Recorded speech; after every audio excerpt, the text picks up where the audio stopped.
الشيطان الرجيم. بسم الله الرحمن الرحيم.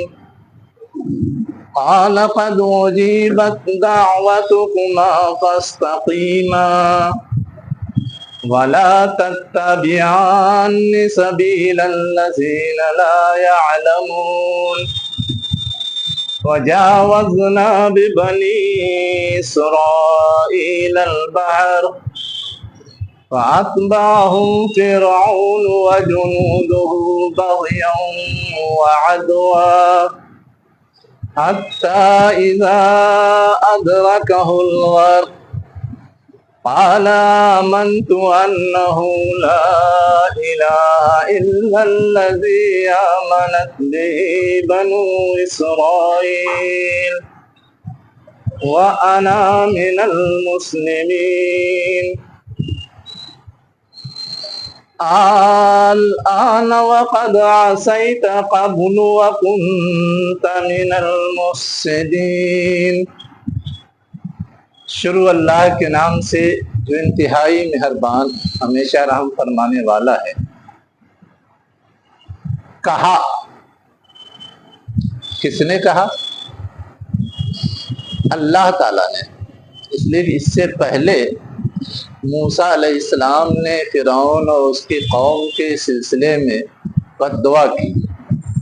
اس بد دعا کے جواب میں کہا، کیا کہا؟ اجیبت دعوتکما، تم دونوں کی پکار قبول کر لی گئی، اس کا جواب دیا جائے گا، اس کے مطابق عمل ہوگا، لیکن فوراً نہیں، ہر چیز کا وقت ہے. تو اب جب تک نہیں ہوتا اس وقت تک کیا کرنا ہے؟ فاستقیما، پس سیدھے راستے پر کھڑے رہو. ہم صراط مستقیم بولتے ہیں نا، سیدھا راستہ. فاستقیما مطلب یہ ہے کہ جو راستہ تم کو دیا گیا ہے وہ سیدھا ہے، اس پر جمے رہو، کھڑے رہو، اپنا کام کرتے رہو، کام روکنا نہیں.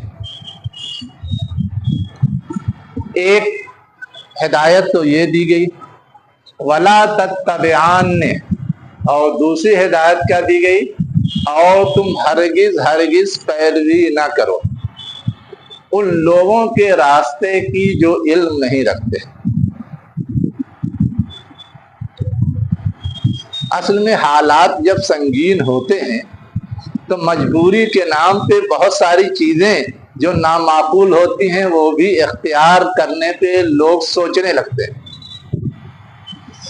تو بد دعا تو کی تھی جب حالات ناگفتہ بے ہو گئے تھے، وہ نا امید ہو گئے تھے کہ اب ان میں سے کوئی بھی حق کو قبول کرنے والا نہیں ہے، مخالفت بھی شدید ہو رہی تھی. تو اب ایسے موقع پر جہاں ان کو خوشخبری دی گئی کہ تمہاری بد دعا قبول کر لی گئی، وہیں یہ دو ہدایت دی گئی کہ جب تک اس پہ عمل درآمد نہیں ہوتا، جس راہ پہ ہو اسی پہ قائم رہنا ہے، راہ بدلنی نہیں. اور راہ بدل کر کے بالخصوص جو صحیح علم نہیں رکھتے، جاہل ہیں، اپنی جہالت کی وجہ سے غلط راستے پہ چل رہے ہیں، اپنائے ہوئے ہیں، ان کی پیروی تو کسی قیمت پہ نہیں ہونا چاہیے. اب یہ بات کہی کیوں گئی؟ یہ اصل سوال ہے. ہم اور آپ جانتے ہیں کہ یہ سورہ مکی سورہ ہے اور مکی زندگی کے آخری ادوار میں نازل ہوئی ہے. نبی کریم صلی اللہ علیہ وسلم اور صحابہ کرام کے خلاف بھی سرداران مکہ انتہائی حد تک پیچھے پڑے ہوئے تھے اور صحابہ کرام بھی پریشان تھے. صحابہ کرام تو مطالبہ کرنے لگے تھے کہ اللہ کی مدد کب آئے گی. اس صورتحال میں یہ قصہ سنایا گیا ہے اور اس کے بعد بتایا گیا کہ اللہ کی مدد آنی تو گارنٹیڈ ہے. تم سے بڑے 30 مارکھاں فرعون تھے، ان کی قوم تھی، اور موسیٰ علیہ السلام کے ساتھ ایک بڑا گروہ بھی تھا